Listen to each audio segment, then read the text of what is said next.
qui ont reçu le Saint-Esprit, des enfants de Dieu qui se sont préparés, ils ont reçu le Saint-Esprit. Mais il y a d'autres qui n'ont pas reçu parce qu'ils n'ont pas bien arrangé leur vie. Jésus partait au ciel, il a dit, je ne vous laisserai pas orphelin. Je viendrai en vous. Bonsoir mesdames et messieurs, fidèles téléspectateurs de votre émission Le Monde et les Messages. Nous vous disons encore une fois bonsoir et merci de nous accepter chez vous pour 50 minutes d'analyse, de décryptage autour de la parole pour ceux qui sont dans le message du temps de la fin et ceux qui sont simplement chrétiens. Ils se disent, nous restons rien que dans la Bible. Le Monde et les Messages est là pour que nous puissions ce soir parler sur un grand sujet, l'Église dans les douleurs de l'enfantement. La fois passée, nous avons parlé avec notre invité sur le temps sodomique, signe de la fin, par rapport à ceux qui... Non, donc on a fait presque une rétrospective plutôt de l'année 2023 et on a parlé des différents sujets qu'on a eu à traiter tout au long de l'année jusqu'au dernier sujet, le temps sodomique, signe de la fin. Et chacun a eu à écouter et vous nous avez posé des questions et je vais commencer par ces questions. Mais je ne suis pas seule. Avant d'entrer dans les vifs de notre sujet de ce soir, j'ai mon invité qui n'est plus à présenter. Moi, je l'appelle un homme versé dans les Écritures. Il y a certains qui me disent c'est le révérend Bindiadi et le frère Bindiadi qui est devant nous. Bonsoir, pasteur Bindiadi. Bonsoir, c'est Monica Congo, la dame de fer. Sois béni de l'Éternel parce que qui vous bénisse aussi pour votre le monde aujourd'hui, le monde entier est attaché à suivre les matchs. Mais toi et moi, nous avons opté pour servir les seigneurs et les enfants de Dieu qui vont nous suivre ce soir. Que Dieu bénisse ceux qui ont choisi cette télévision, cette émission, Le Monde et le Message, qui sont les véritables enfants de Dieu. Nous allons écouter des très bonnes choses cette année, que la sœur Monica s'est consacrée totalement, que Dieu te bénisse richement. Qui vous bénisse aussi pour votre disponibilité. Merci beaucoup. Nous commençons toujours avec un verset biblique, si vous me permettez bien. Oui. Venez à moi, vous tous qui êtes fatigués et chargés, et je vous donnerai du repos. Et Jésus a dit, celui qui entre dans mon repos doit mourir aux choses du monde. La Bible déclare, cherchez premièrement le royaume des cieux et sa justice, et le reste vous sera donné par-dessus tout. Et la Bible déclare, l'amour de Dieu ne consiste pas à ce que nous avons aimé Dieu, mais il consiste à ce que lui nous a aimés et nous a connus avant la fondation du monde. C'est mon cas pour terminer. Ne faites jamais mentir la Bible au nom de l'Église et au nom de la pensée humaine. Et ne faites jamais mentir Branham au nom d'un individu, d'un groupe de prédicateurs. Le message de Branham, c'est un message pur, saint, parfait et précis. Dieu ne peut pas envoyer son prophète avec un message pour laisser les gens dans une confusion. Mais la Bible déclare, mon peuple ne sera plus jamais dans la confusion. Que Dieu vous bénisse. Que Dieu vous bénisse et qui bénisse tous ceux qui sont scotchés à cette émission. Merci beaucoup pour votre disponibilité. Merci, c'est Monica. Avant d'entrer dans le vif de notre sujet, je voudrais d'abord commencer par l'actualité. Exact. Vous savez que nous avons, depuis le dimanche passé, donc dernier, on a eu à assister à la publication des résultats des législatives. Et jusque-là, moi, je fais juste un constat. Je l'avais dit, je viendrai parler après. Parce que sur ce plateau, on a parlé de la politique qui devrait rester pour les politiciens. Amen. Et que les enfants de Dieu devraient rester dans la parole de Amen. Dieu. Beaucoup nous ont dit que Dieu m'a dit, Dieu m'a dit, Dieu m'a dit, jusqu'à ce que des pasteurs ont laissé leurs églises pour venir dire que Dieu m'a dit, je serai président de la République.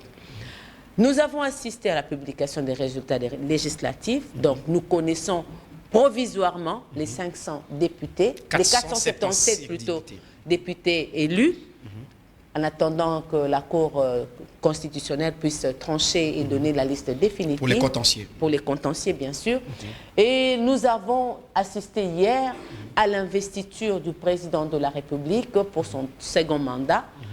Son Excellence, M. Félix Antoine Tshisekedi Tshilombo, qui a prêté serment hier au stade des Martyrs, contrairement à ce que les enfants de Dieu ont cru, Parce que le pasteur Ngalassi, ce n'est pas un secret. Il a dit qu'on devait attendre que c'était lui qui allait être investi président de la République. Au regard de tout ce qui s'est passé, c'est une actualité. Est-ce que Dieu est un menteur ou bien ce sont des gens qui font de Dieu un menteur ou ce sont ces gens qui sont menteurs? Parce que quand on vient au nom de Dieu, Dieu m'a dit de postuler, c'est moi. Je pense que si nous lisons de la Genèse à l'Apocalypse, tout ce que Dieu a envoyé ou a prononcé, il l'a accompli. Et quand ça ne se réalise pas, que dire de tout ça? C'est Monica, je te remercie parce que c'est un sujet d'actualité. J'ai beaucoup de respect envers nos pères de la foi, dans la foi, qui ont servi le Seigneur. Je ne prendrai pas les risques de parler à mal envers ces grands serviteurs de Dieu que je connais personnellement, Dr Ngalassi. C'est un homme de Dieu qui a servi le Seigneur depuis son bas âge et je le connais personnellement. J'étais même dans son église et paix à l'âme de sa femme, la première femme qui était morte, qui était ma sœur, qui m'a beaucoup soutenu quand j'étais étudiant. C'est un bon papa avec un bon cœur, c'est un bon serviteur de Dieu. Mais laissez-moi vous dire, s'agissant de la vérité de la parole de Dieu, c'est Monica, Dieu ne peut pas mentir. Et on ne peut pas prendre les risques de faire mentir Dieu. C'est ça le plus grand risque. Un homme peut faire mentir Dieu, mais Dieu ne peut pas mentir. Parce qu'il est écrit, Dieu n'est pas un homme pour mentir, il n'est pas un fils d'homme pour se repentir. Exactement. C'est la parole de Dieu. Si les hommes de Dieu ont engagé Dieu dans cette situation politique de notre pays, ce n'est pas Dieu à la fin des comptes, ce n'est pas Dieu qui leur avait parlé. C'est leur propre pensée, comme Branham l'a dit, ainsi dit ma pensée, ainsi dit mes intentions, ainsi dit mes rêves. Il serait mieux que le pasteur ait dit que c'est moi qui ai pensé. Mais comme la chose n'est pas arrivée telle qu'il le pensait, sincèrement, ou à la lumière des Écritures, non pas seulement pasteur Ngalassi, il y a d'autres pasteurs qui ont des prophéties, ils ne sont pas accomplies. Il y a des prophéties. Ils doivent passer. On devait. Exactement. On n'allait pas avoir des élections. Et tout puis, chacun a prophétisé. Ça, c'est mon grand frère qui a fait une prière hier. Le président devait mourir. Et tout ça là. Il y avait un des candidats qui devait mourir. Une bonne prière hier. Je l'aime bien, c'est mon grand frère. Je le respecte, il m'aime aussi bien. Il est le président pris dans son église. C'est un homme de Dieu que je respecte. Il est mon grand frère, je le dis bien. Il est mon grand frère, il comprend, il suit aussi cette émission. C'est un homme de Dieu aussi que je respecte. Mais à la lumière des Écritures, il ne faut jamais avoir honte. Si vous avez dit quelque chose qui n'est pas de la parole de Dieu, venez demander pardon. Notre cher prophète William Branham, un jour, il a tenu une déclaration, mais il est passé à la chair pour dire que non, ce que je dis, ce n'est pas ce que je dis, ce que je voulais dire, c'était les pensées que j'ai consultées chez d'autres prédicateurs, mais voilà la volonté de Dieu. Donc il ne faut pas avoir tout ce que les serviteurs de Dieu ont dit, c'est le mensonge pur du diable. Il doit passer dans leur chair à la télévision pour demander d'abord pardon à Dieu, parce qu'ils ont engagé Dieu. Il ne faut pas prendre le risque d'engager Dieu là où Dieu n'est pas présent. Demandez pardon à Dieu, demandez pardon pas aux enfants de Dieu, et les serviteurs de Dieu vont prier pour eux. C'est ce qui nous recommande Branham. Quand une prophétie est donnée, une fausse prophétie n'est pas accomplie, on les impose les mains, on les charge les mauvais esprits. Ça, c'est le mauvais esprit qui les a conduits ainsi, pour que le diable ne puisse pas se glorifier. C'est la vérité. Et le pasteur Amissi a eu à faire passer sur TikTok une vidéo dans laquelle il était en train de condamner mordicus tous les frères du message pour leur dire que tous ceux qui ont postulé, ils ne vont pas, en quelque sorte, entre parenthèses, ils ne vont pas réussir. Ils ne vont pas réussir. Mais là, on ne sait pas si les frères ont réussi, s'ils n'ont pas réussi. Est-ce que ce n'est pas, le prophète Branham n'était pas d'accord, il n'est pas d'accord avec ça, alors que certains disent que le prophète Branham a encouragé de voter des chrétiens. Il n'y a pas une controverse entre ces deux hypothèses? Non, il n'y a pas une contradiction. Le pasteur Miss a pris une position fragmente des Écritures, pour ne pas dire une position extrémiste. Ce qu'il a dit, ce n'est pas mal. J'ai dit tout à l'heure même, ne faites pas mentir le frère Branham, ce qu'il n'a pas dit. Les bien-aimés frères et sœurs qui ont postulé en RDC ont fait avec leurs propres pensées pour défier la pensée du prophète. Donc, en quelque sorte, ils ont fait mentir le prophète. Ils ont fait mentir le prophète. Comme Dieu les aime d'ailleurs. ils ont tous échoué. Ça, c'est l'amour de Dieu. Mon épouse m'a dit de ne pas parler, mais je le parle. Ça, c'est l'amour de Dieu. L'échec de quelqu'un, c'est l'amour de Dieu. Exactement. Comment expliquer? Exactement, c'est Monica. Si Dieu vous aime et qu'il voit que vous allez dans quelque chose qui est très dangereuse, Dieu va provoquer même un échec pour vous, en fait que vous ne mourriez pas. Ça, c'est une bénédiction pour vous. Au contraire, le bien-aimé qui n'ont pas réussi doivent se réjouir de ceux qui n'ont pas réussi. Parce que s'ils entraient dans cette élection semblablement un peu chaotique, excusez-moi, je ne suis pas politicien, le bien-aimé allait payer et ils ont même payé. Ils doivent demander par tous les frères et toutes les sœurs. Après mon analyse, dans toute la République, aucun frère du message n'est passé député. Député national. Aucune sœur. Cela veut dire que Dieu vous aime. Vous devez demander pardon parce que vous avez chopé les enfants de Dieu. Pasteur Amis, mettez un peu d'eau dans votre vin. Alors, priez pour les enfants de Dieu. Je le salue en passant, en tout cas. Je devais l'avoir sur ce plateau. Mais c'est l'amour, parce que l'amour est collectif. Mais beaucoup de ce n'est pas que nous ne vous aimons pas. Nous vous aimons, mais Branham, j'ai la citation de Branham qui dit la politique est en dehors de la frontière. Il dit une femme qui fait la politique est la disgrâce. C'est une puanteur. Tous les bien-aimés qui font la politique active ne sont pas dans la volonté parfaite de Dieu. La politique n'est pas notre lot, c'est Monica.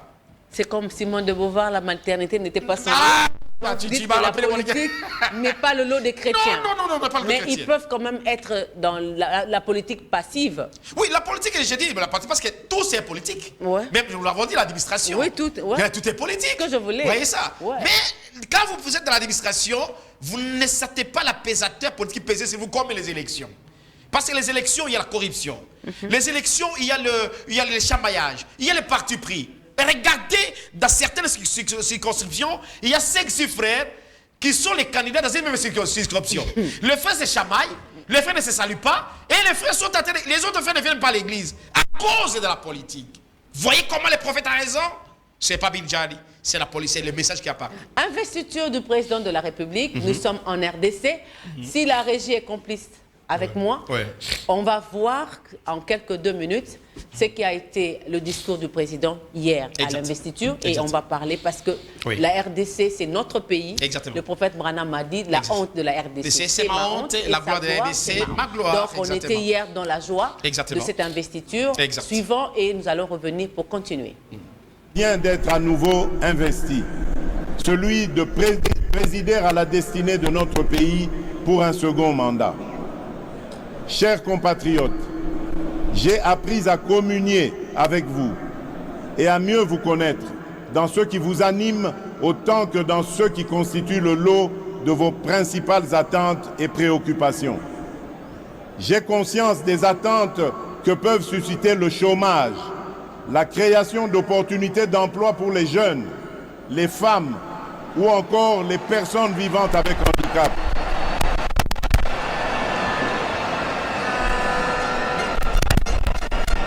L'autonomisation et la promotion des femmes dans notre société, de même que l'inclusion et la protection des personnes les plus vulnérables. Tout comme j'ai conscience de vos attentes relatives à l'augmentation du pouvoir d'achat, à la stabilité du franc congolais,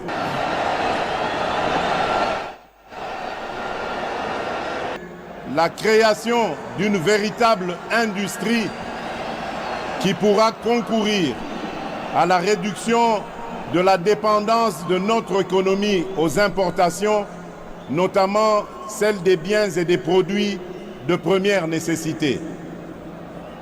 Au-delà des questions relatives à l'emploi, à la cohésion nationale, à l'économie nationale et à la monnaie, le renforcement de l'État dans sa capacité à sécuriser la population et ses biens, à éradiquer l'activisme terroriste et les groupes armés qui sévissent dans la partie orientale de notre pays, à protéger avec plus d'efficacité nos frontières, à assurer la défense ainsi que la sauvegarde des intérêts. C'était hier, au stade des martyrs de la Pentecôte. Le président Félix-Antoine Tshisekedi a été investi comme président de la République pour un second mandat.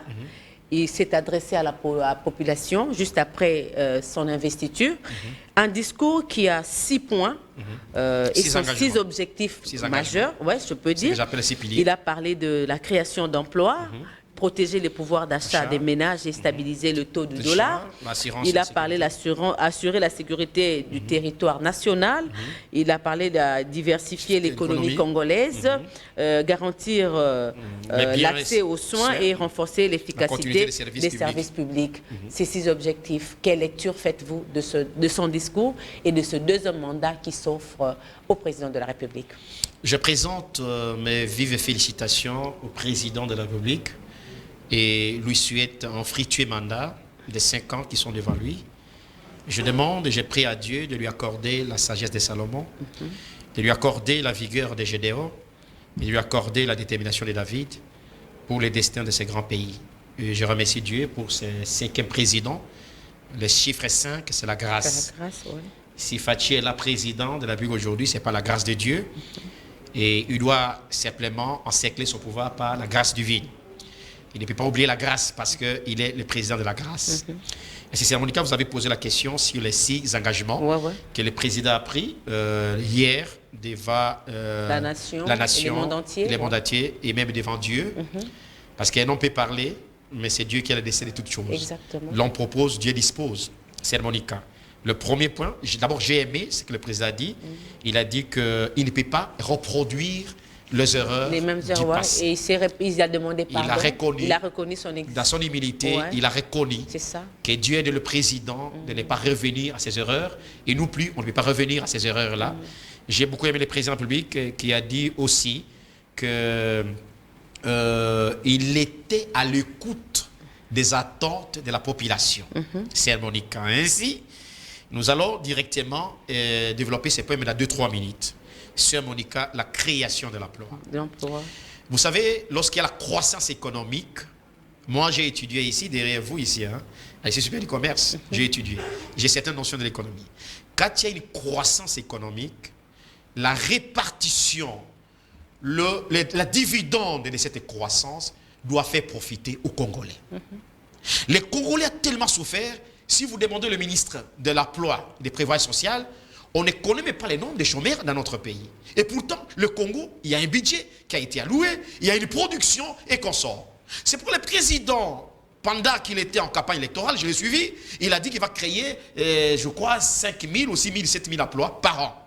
S'il le fait, ça va profiter au peuple congolais.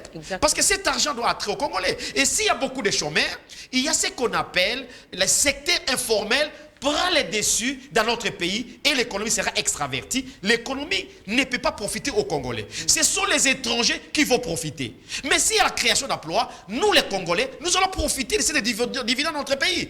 Une famille qui a 6 enfants, son père travaille, les salaires sont améliorés, ça fait profiter aux Congolais. Mais il y a une minorité de personnes qui travaillent, qui prennent à gangster l'économie du pays et qui mettent leurs frères à leur place, et les Congolais sont en train de souffrir. Il a promis de revoir et de valoriser tout le monde, de sécuriser surtout, d'assurer... la protection du pouvoir d'achat. Oui, de protéger le pouvoir d'achat de nos ménages. Le pouvoir d'achat au Congo est très diminutif. Les paniers de la ménagère, même vous qui êtes avec moi, c'est Monica. S'il faut voir combien les Congolais souffrent par rapport au pouvoir d'achat, vous n'avez pas l'idée. Mais moi, je connais bien.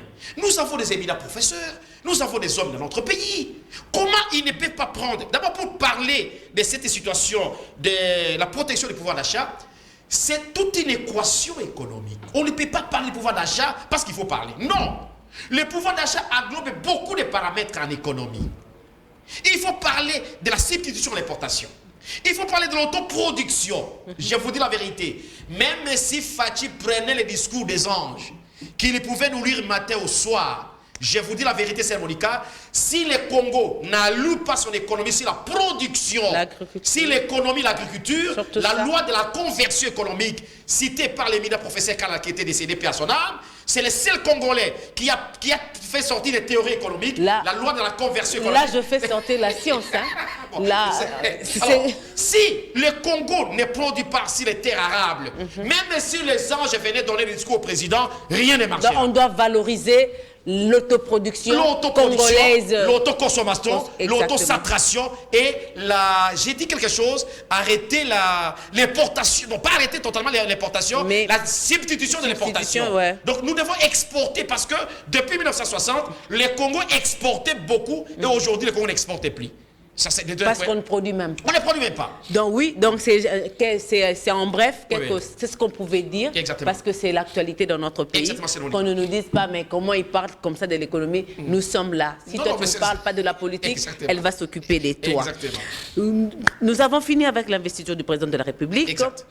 Nous passons à un autre point qui a fait couler... Je voudrais terminer par ceci. Oui. J'ai beaucoup aimé les points que le président a mis. Les fléaux qui gagneraient notre pays, c'est la corruption et les tribalismes. Et c'est pourquoi même le pasteur Dallo a prié dans sa 4e demande. Les voleurs.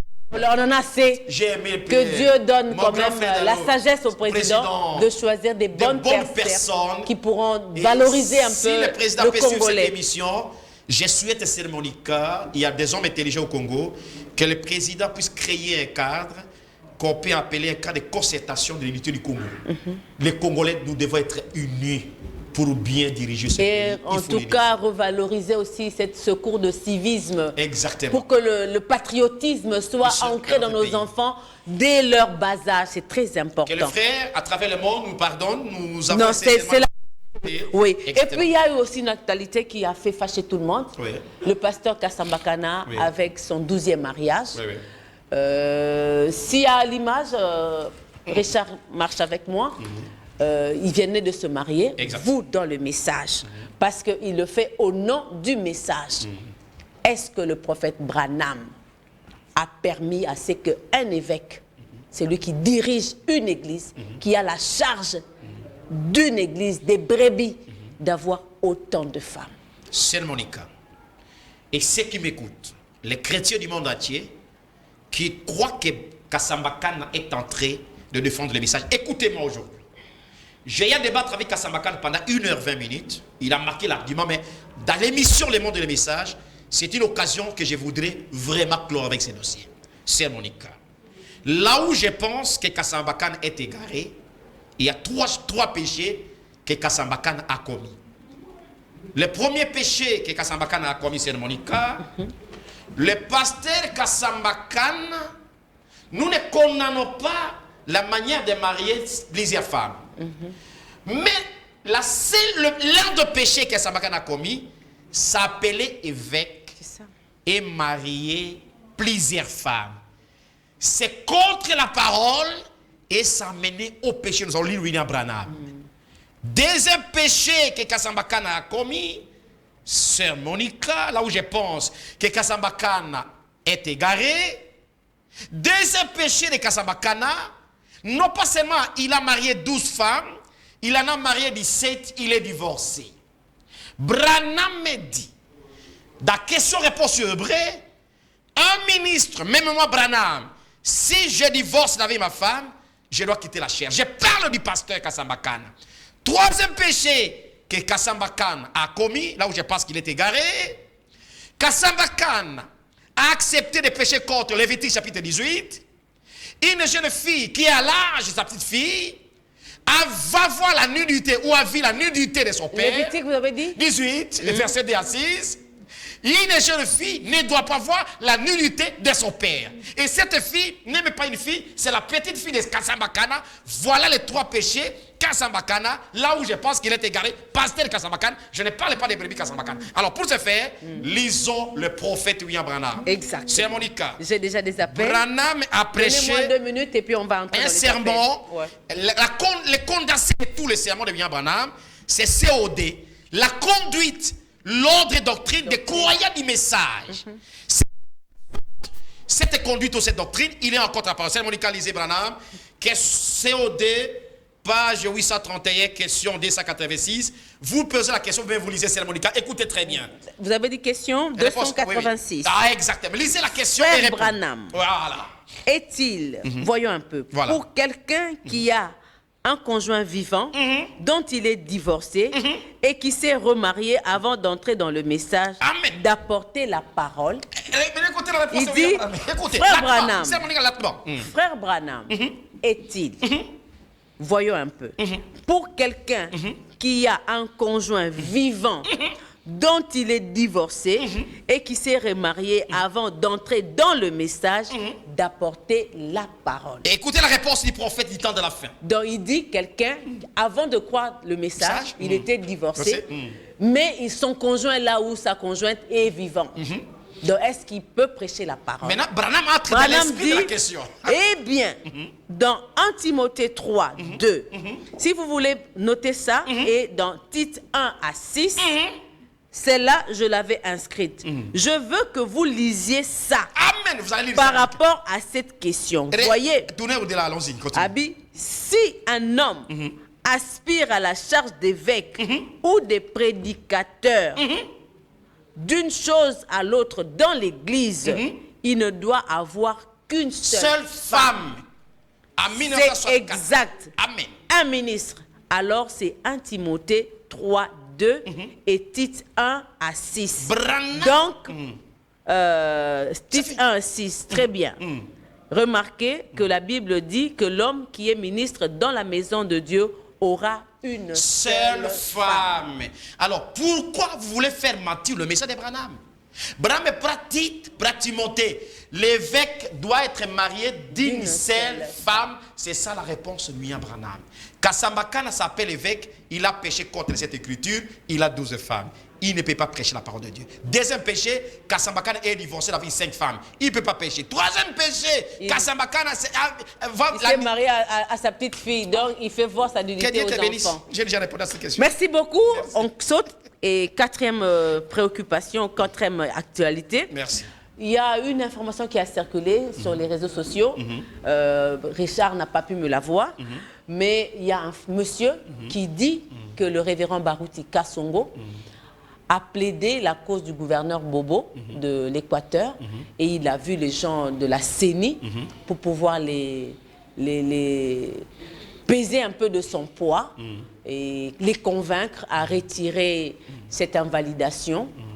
Est-ce que vous, en tant que brebis de pasteur Baruti Kasongo, et proche du pasteur, parce que je vous connais quand même, étant un proche, est-ce que le pasteur Baruti peut répondre de cette accusation positivement ou négativement?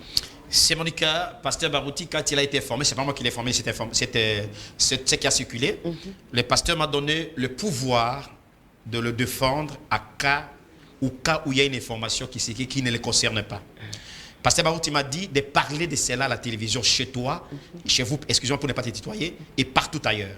C'est une information erronée, un fake news, une fausse information. Pasteur Baruti n'a pas une brebis de son église qui est membre de la CENI. Si cela aurait été le cas, le propre fils de pasteur Baruti allait passer et le propre fils de pasteur Baruti a échoué. Pourquoi le pasteur Baruti n'a pas donné l'injonction à la CENI pour que son fils puisse passer comme député? Voilà, il y a des gens qui cherchent à parler à moi des serviteurs de Dieu dont j'attire l'attention. C'est une fausse information. Pasteur Baruti ne s'engage ni en politique. Pasteur Baruti n'est pas un homme politique, c'est un serviteur de Dieu qui a fait preuve de son apostolat, qui a prêché le message de Branham, qui a démontré la puissance du Saint-Esprit, dont je suis en train de parler à la télévision. Il n'est pas impliqué ni de loin ni de près, ni de loin. À ce fake news ou à cette information qui circule, qu'il a corrompu le vice-président de la CENI. Le pasteur Baruti ne connaît même pas ces gens. Le pasteur Baruti ne connaît même pas les membres du gouvernement. Ce sont les gens parfois qui viennent auprès de lui pour prier. Pasteur Baruti connaissait même peut-être le président de la République, et même le premier ministre, le pasteur Baruti ne le connaît pas. Je vous dis la vérité. Je suis à côté du pasteur Baruti chaque jour, chaque nuit. C'est un faux message. Ne suivez pas ces gens. Respectez pasteur Baruti. Dans ce pays, pasteur Baruti, c'était patriarche, qui mérite le respect. C'est un modèle pour les chrétiens que nous respectons, que nous appelons les gens à respecter Pasteur Barouti. Merci. Respecter le pasteur, comme Exact. vous l'avez dit. Donc, Exact. c'est qu'on ne croit pas ça. Non, on ne croit pas ça. Non, pas ça. C'est que ce monsieur-là est en train de raconter. Et Il doit demander pardon. Pasteur Barouti n'a ni de près ni de loin des relations avec Séni. Son propre fils a échoué. Wow. Alors, Merci beaucoup, Pasteur Bin, Merci, pour Sœur ces Monica. éclaircissements. Merci beaucoup. Nous entrons dans notre sujet de ce soir, Oui. les douleurs de l'enfantement. Merci, Dans Sœur. l'Église, dans les douleurs L'air de de l'enfantement. l'enfantement. Mais avant d'y entrer, il y a des gens qui ont posé des questions. Oui, Sœur Monica. Je voudrais quand même qu'on commence par leurs questions. Oui. Et puis là, on va continuer. Il dit, j'ai un souci sur les citations concernant les footballs. Oui, Sœur Monica. Est-ce que les frères doivent suivre le football? Est-ce que c'est chrétien ou pas? Sœur Monica et ceux qui me suivent, beaucoup, 99% de nos frères du message, même à cette heure, sont scotchés de suivre le match. Branham me dit, le foot, c'est un Dieu minuscule. Tous les frères du message qui m'écoutent, qui profèrent d'être les croyants du message, qui suivez le match, vous adorez les dieux Baal. Vous avez dit, frère Bin? C'est trop fort. C'est trop fort. Franchement. Branham me dit, toute organisation où Jésus n'est pas glorifié est satanique et diabolique. Dans le foot, ce sont les messies et les autres. Il y a les Cristiano, comme il a dit. Sont glorifiés. Vous en avez parlé une fois. J'ai là. parlé une Ouais. fois. On a pris le nom de Cristiano, qui est le diminutif de Christ. Et de Messie. On a pris le nom de Messie, Ouais. qui est le diminutif de Messie, pour donner gloire au nom de notre Dieu. Notre Dieu s'appelle Messie, notre Dieu s'appelle Christ. Le diable prend ces deux noms, les glorifie, les élève, les donne de gloire pour mater le nom de Christ. Mais les gens sont aveugles là où dit. Écoutez, Branham dit, dans la prédication, le monde se disloque. Écoutez, Branham dit, écoutez, il dit ceci. Oui, je suis humilié. Absolument pas. On doit construire quelque chose comme cela pour faire subsister l'église. Fait mieux de consommer cela. Les bouter dehors et faire entrer quelque chose, ramener encore la parole de Dieu et les choses du monde qu'on mêle à la parole de Dieu. Vous pouvez faire cela. C'est absolument. Si c'est tout ce que votre Dieu, les dieux Baal, ces grands ballons d'air, Branham dit c'est votre Dieu. Et vous êtes en train de supporter les ballons d'air, c'est votre Dieu. Je suis dur. Les gens me traiteront d'extrémiste, mais ce paragraphe 136, le monde se disloque une fois de plus. Est-ce que le message accepte que les frères et sœurs fassent les anniversaires de mémoire dans l'église pour les personnes qui sont déjà mortes, c'est-à-dire rendre hommage à leur anniversaire? On ne peut pas faire l'anniversaire, sinon nous risquons d'être comme les mormons, les 7 derniers jours qui baptisent les morts. On peut se rappeler des morts. Par exemple, votre frère était mort comme le frère Branham. Sa femme était morte, il s'est rappelé. On n'a jamais vu William Branham faire l'anniversaire de sa femme dans l'église. Ça, ce sont des gens, ce sont des pratiques païennes qui entrent déjà dans l'église, dont nous allons parler le douleur de l'enfantement. On ne peut pas faire ça, bien-aimé. N'osez jamais faire ça, bien-aimé. Pasteur, j'ai une question. Il y a une question. 2 Thessaloniciens 2. Là, on parle que avant le retour du Seigneur, il y aura une forte apostasie et que l'homme du péché va s'élever jusqu'à s'asseoir au temple de Dieu, lui-même s'appeler Dieu. Bon. Avec certaines personnes des églises des réveils avec qui nous travaillons, parfois nous partageons la parole. Mais ils disent que ce temps-là n'est pas encore arrivé. Le temps de l'apostasie. Il faut que quelqu'un vraiment s'élève, une personne, il part construire le 3e temple et nier complètement Dieu. Bon, concernant ça, qu'est-ce que vous me dites? Parce que moi, Ouais, qu'est-ce que vous dites, Pasteur Bin? Ouais, Cher Monica, le frère ouais. posait la question sur le mystère de l'iniquité. Dès Thessaloniciens chapitre 2 par 2. la seconde venue du Seigneur. Exact. Et avant que le Seigneur vienne, il y a l'apostasie qui doit se manifester. Mais avant cette apostasie, le frère Branham dit, l'apostasie est là déjà. Hein? La trahison de la foi et conscience, l'apostasie est là. Mais dès Thessaloniciens parle maintenant de cet homme-là qu'on appelle le super-homme qui est, qu'on appelle autrement, l'homme du péché. L'homme du péché, ouais. Et voilà, c'est l'homme du péché ou l'antichrist, la personne incarnée de la bête. Pour comprendre cette écriture, il faut lire Apocalypse chapitre 13 verset 4 pour bien comprendre cette écriture-là. Cet homme-là ne peut pas entrer en scène pour le moment. Voilà. L'homme du péché qui est l'antichrist, le pape de l'église catholique, la bête, le Satan, mais ne sera pas entré en scène parce que le Saint-Esprit retient cette personne. C'est l'épouse qui retient cette personne. Cette personne entrera en scène quand l'épouse sera enlevée. C'est l'antichrist en personne viendra entrer en scène. Ouais. Pendant que l'épouse retient, parce que si vous lisez verset 6, vous comprendrez qu'il y a quelqu'un qui le retient. Et la personne qui retient l'antichrist en personne, c'est l'épouse. Aussi bien que l'épouse est sur la terre, cette personne ne peut pas se manifester. Mais l'apostasie de l'église catholique, nous commençons de voir les signes, le fait et tout qu'on sort. Mais pour le moment, la personne n'est pas en train de scène. C'est ça même les sauts. L'antichrist a commencé. Il y a l'antichrist, il y a le faux enseignant, il y a le vicaire. Mais la bête n'est pas encore manifestée. La bête, c'est une personne qui viendra s'asseoir sur la chaise. On va l'adorer. Est-ce que maintenant on adore le pape? On n'adore pas. C'est exactement ça. Nous entrons dans les vifs de notre sujet de ce soir. L'église dans les douleurs de l'enfantement. L'église, c'est là où on voit tout. On voit tout, c'est l'homosexualité être célébrée aujourd'hui. L'église catholique est même en train de baptiser même les chiens. On va en arriver parce que Richard doit me balancer cette image-là. Oui. Dans les églises des réveils, ce sont les pasteurs qui font la une avec soit des mouchoirs, avec des fausses prophéties, des prières en Europe, des histoires spectaculaires. Il est près des femmes. Dans les messages, il y a les pasteurs Kassamba qui vient avec 12 femmes. Il y a des pasteurs qui font passer les brebis en dessous leurs jambes pour pouvoir les baptiser du Saint-Esprit. Tout ça, c'est dans les douleurs de l'enfantement. Qu'est-ce qui se passe réellement dans les églises? Richard, est-ce que tu peux nous donner cette image? Et on va continuer pour les minutes qui restent. C'est une très belle prédication dans les douleurs de l'enfantement. De William Branham, Sœur Monica. J'ai beaucoup aimé cette prédication, l'église à la douleur de l'enfantement. S'il n'est pas prêt, on peut attamer. Oui, l'église est en train de bénir les animaux. C'est Monica. Les serpents. Les crabes, les scorpions, les chiens, comme vous voyez. C'est Monica. Oui.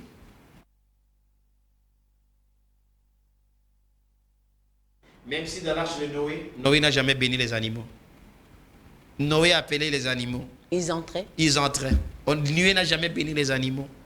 Mais un animal n'a pas d'âme. Comment vous allez bénir un animal? Sœur Monica, le monde est arrivé à sa fin. J'écoutais Branham ce matin qui disait, nous n'allons pas à l'église pour autre chose. Nous allons pour préparer nos âmes à la venue du Seigneur. Toutes ces histoires montrent en suffisance la décadence de l'église catholique. Et pourquoi tout ça? Il n'y a pas seulement que l'église catholique. C'est la séduction. Il y a aussi toutes les églises. Même dans le message du temps de la femme. Jésus a averti. Même dans le message du temps de la femme. Jésus parle dans Matthieu 24, il dit, faites attention. Au temps de la fin, il y aura plusieurs prophètes qui séduiront, si c'est possible, même les Élis. Jésus a dit, je vous ai déjà parlé. Quand il prend Matthieu 24, il commence par la séduction, il termine par la séduction. Attention, les faux prédicateurs viendront et séduiront plusieurs personnes. Si la séduction n'entre pas dans les églises, Jésus devient menteur. Donc, ça doit exister. Ça doit exister automatiquement. Là. Nous devons vivre cela comme ça. Absolument. En fait que les élus puissent rester avec la parole. Aucune église ne peut juger l'église. L'église n'est pas notre asile. Votre église ne vous sauvera jamais. Votre pasteur ne vous sauvera jamais. Les saints se trouvent en Jésus-Christ. La véritable parole. C'est la montre à suffisance. Il est salut n'est pas dans une église. Les saluts se trouvent en Jésus-Christ. Et Jésus-Christ, c'est la parole. Cette image-là des frères même du message. Bien sûr. Vous avez vu ça. Il était en train de faire passer les gens entre ses jambes. Sœur Monica. Pourquoi c'est là? Et les mamans et les papas. Parce que les gens, qu'est-ce qui se passe? Les gens ont rejeté le message. Les gens ont rejeté Branham. Il n'y a aucune église qui fait. Les gens ont rejeté le bandes et les brochures. Les gens ne veulent plus écouter le prophète. Sœur Monica. Si un prophète est absent ou les gens n'aiment pas écouter le prophète, il n'y a que l'idolâtrie. Quand Moïse est allé à la montagne, qu'est-ce qui est resté derrière Moïse? C'était le veau d'or. On a eu un veau d'or. Ah, mais exactement. Quand vous ne voulez pas consulter le prophète, le remettre dans sa position de prophète, dans sa chair, je ne dis pas qu'il a amené Branham sur la chair, comme les autres peuvent le prétendre. C'est-à-dire, écoutez le prophète et ce qu'il a prêché, vous allez tomber dans l'idolâtrie. Que ce soit Bin Jadi, que ce soit le plus grand pasteur du monde, que ce soit Joseph Branham, que ce soit pasteur Nioka, pasteur Baroute et tous les éminents pasteurs du message. Quand nous déplaçons le message de Branham, c'est l'idolâtrie qui entre. Retournons dans le message du temps de la fin et laissons Branham, car les douleurs de la Fatima d'église s'approchent pour mettre les enfants au monde afin que nous puissions partir. Jusque quand ces douleurs? Parce que la Bible dit, quand vous voyez cela, amen, c'est juste le commencement. Et ces douleurs-là, ça ne fait qu'attendre jusqu'à quand on aura cet enfant, enfin. Une bonne question. Vous savez, quand j'ai lu Frère Branham, dans les douleurs de la Fatima, je l'ai écouté plusieurs fois, mais cette fois-ci, j'ai beaucoup aimé parce que tu m'as dit de faire l'émission. Branham me dit que les douleurs de la Fatima sont catégorisées à 4.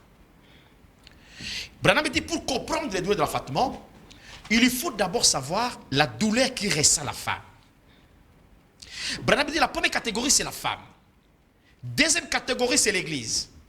Troisième catégorie, c'est les chrétiens. Et quatrième catégorie, c'est la terre et le ciel. Voilà les 4 catégories dont Branham décrit les douleurs de la Fatima. Ainsi, c'est Monica. Vous avez dit la femme, les églises, oui, les chrétiens, et la terre et le ciel. Donc terre et ciel doivent sortir les douleurs de la Fatima. Ainsi, c'est Monica. Si ce n'est pas terminé, c'est une très belle émission. Ce n'est pas terminé, on va revenir le dimanche prochain. Je voudrais franchement que vous puissiez... on va même lire la Bible après. Pas de problème. Écoutez, la douleur de la Fatima, c'est quoi? C'est la détresse, la souffrance et l'angoisse de la Fatima. Parce qu'on a besoin d'une délivrance. Une délivrance ou une naissance qui doit se naître. Exactement. On va arriver. Frère Branham dit ceci. Il dit, qu'est-ce que c'est la douleur de la Fatima? Branham dit, c'est le processus en cours qui provoque la douleur à l'arrivée des bébés. Tu peux nous lire Ésaïe 66, 8. Ésaïe 66, 8. Oui. Attendez, oui, vous pouvez continuer tant que j'ai... Et c'est mon cas. Branham nous montre ceci. Dans Matthieu 24, 8, Jésus parle le commencement des douleurs qui aura lieu à la fin. Arrivé dans Jean chapitre 16, verset 20, Jésus parle de la tristesse qui ressent la femme. Vous avez dit Ésaïe 66, 8. Et 66, 8. Je peux? Allons-y. Qui a jamais entendu pareille chose? Qui a jamais vu rien de semblable? Un pays peut-il naître en un jour? Une nation est-elle enfantée d'un seul coup? À peine on travaille, sinon Sion a enfanté ses fils. Ah! La douleur de la Fatima, comme je l'ai dit, c'est le processus en cours qui provoque la douleur pour l'arrivée d'un enfant. Le naturel typifie toujours le spirituel. C'est Monica. Branham nous dit, aucun bébé ne peut pas venir au monde sans que cette naissance soit accompagnée de douleurs. Chaque naissance qui vient à ce monde doit être accompagnée des douleurs, c'est Monica. Ainsi, c'est Monica. Pour comprendre cette douleur, nous allons revenir. Branham nous décrit 8 principes. Lesquels? Très bien. Le premier principe, tout ce qui donne naissance à une vie doit éprouver des douleurs et des souffrances. On peut y aller? Oui, oui. Deuxième principe, la femme dans la Bible typifie toujours l'Église. On peut y aller? Oui, oui. Troisième principe, l'ancien monde ne peut pas exister en même temps avec le nouveau monde. Okay. L'ancien doit mourir, la douleur de la Fatima doit intervenir. Quatrième, la parole de Dieu doit nous attirer au monde pour faire entrer le Saint-Esprit dans les cœurs des enfants de Dieu, car des lois ne peuvent pas opérer au même moment, soit la loi, soit la grâce. Je peux y aller? Oui. Les douleurs de la Fatima surprennent toujours les femmes. Les douleurs de la Fatima sont une surprise et beaucoup de gens seront surpris. Je peux y aller? Oui, oui. Septième, les 3 choses dans les cieux. Sixième. Ouais. Les 3 choses qui sont dans les cieux et les 3 choses qui sont sur la terre, nous allons les citer. Oui. Les derniers cérémoniques. Les 3 étapes pour calculer les douleurs de la Fatima, que Branham appelle la perturante, que les scientifiques aussi appellent la perturante, paragraphe 87, sont les calculs des temps des douleurs, l'intervalle entre les douleurs et l'évolution et l'intensité des douleurs qui devient très pénible. Voilà les 8 principes. Pour vous avez parlé, peut-être que moi j'ai sauté un, ouais. Vous avez parlé de, nous devons éprouver les douleurs. Toute naissance, ouais, toute naissance, ouais. à une vie doit éprouver des douleurs et des souffrances. Toute naissance à une vie doit éprouver des douleurs. Amen. Vous avez dit la femme typifie l'Église. La femme typifie toujours l'Église. Oui. Car le naturel typifie le spirituel. Ouais, l'ancien monde ne peut pas exister au même moment avec le nouveau monde. La parole de Dieu doit nous attirer hors du monde. Et des églises. Ouais, les douleurs sont une surprise. Amen, amen, amen. 6e point, il y a 3 choses dans les ciels et sur la terre que nous devons parler. Amen. 7e, il y a 3 étapes caractéristiques de ces douleurs. Pour calculer les douleurs de la Fatima. Oui, et les puis, 3 étapes pour calculer les douleurs de la Fatima. Il manque un point alors. Hein? Il manque un point. Il manque peut-être. Les 2 lois ne peuvent pas opérer au même moment. Les 2 lois ne peuvent pas opérer au même moment. Okay. Et il y a la loi et la grâce. Très bien. Donc, c'est ça. Je peux prendre les téléphones parce qu'il y a des gens qui m'appellent. Vous qui m'appelez de la maison, en tout cas, le téléphone est opérationnel maintenant. Vous pouvez appeler et poser vos questions. Exactement. Le temps pour nous d'aller lentement mais sûrement vers la chute de cette émission ce soir. Merci. Nous continuerons avec ces 8 principes le dimanche, mais on va juste briefer le temps que les gens appellent. Vous avez parlé de toute naissance qui doit éprouver, doit avoir toujours des douleurs. Quand tu es une femme, ceux qui comprennent bien cette leçon sur les femmes, c'est Monica. Quand tu mets au monde, tu éprouves des douleurs terribles, c'est Monica. Allô, bonsoir. Il est parti, ouais. C'est Monica. Moi, Binjad, je ne sens jamais les douleurs.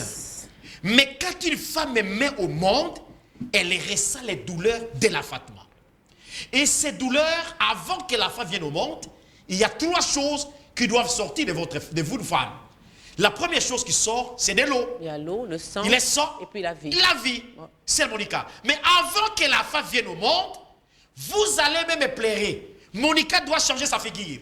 Pourquoi? Parce qu'il y a une véritable douleur qui engage la naissance. La douleur de la Fatima. Pour que le bébé vienne, il y a une douleur. Entrons maintenant dans le spirituel. C'est Monica. Quand l'église a commencé à la Pentecôte, c'était des grandes douleurs entre les juifs et les véritables chrétiens. Quand Paul est venu dire la circoncision ne faut rien, les juifs ont dit non, nous voulons seulement la circoncision. Paul dit non, la circoncision c'est la circoncision du cœur. Les juifs voulaient seulement la circoncision du corps.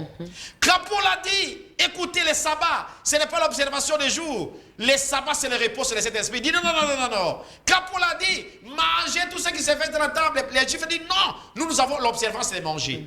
Chaque fois qu'on change quelque part vers quelque part, il y a toujours la douleur de la Fatima. Quand l'église a commencé à la Pentecôte, c'était de véritables chrétiens qui avaient beaucoup souffert. Les apôtres sont morts, étranglés et consorts.